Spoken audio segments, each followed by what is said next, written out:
Imagine a world where Africa's history is told through the lens of its own people, where the stories of its empires and heroes are not distorted by colonial narratives but celebrated in their full complexity. This is the world that African cinema has been building since the 1960s, starting with the groundbreaking work of Ousmane Sembène, the father of African cinema. His films, like Black Girl and Sedo, were not just movies, they were acts of rebellion against the erasure of African history. They laid the foundation for a cinematic movement that would reclaim the narrative of African empires, from the Songhai to Ndongo and Dahomey. The Songhai Empire, often cited as the wealthiest in African history, controlled the trans-Saharan gold and salt trade routes. Its capital, Gao, in modern-day Mali, was a bustling hub of commerce and culture. Yet, for centuries, its story was overshadowed by Eurocentric histories. Modern documentaries, aided by AI, have begun to reconstruct this empire visually, bringing its grandeur to life for a global audience.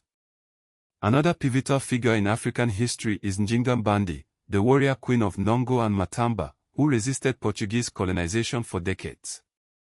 Her story, central to the 2023 Netflix series, African Queens, Njinga, is a testament to African resilience and sovereignty.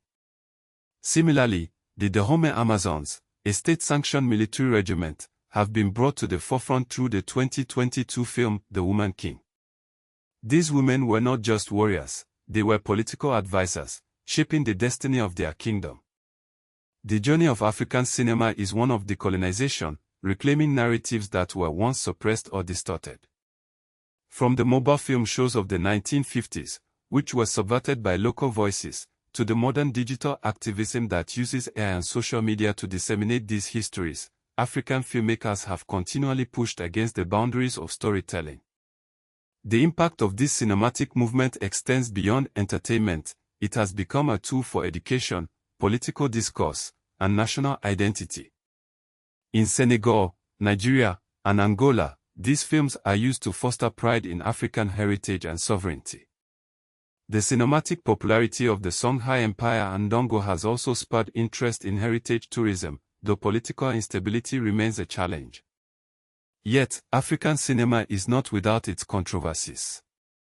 Films like The Woman King and African Queens, Njinga, have been criticized for romanticizing history and altering timelines for dramatic effect.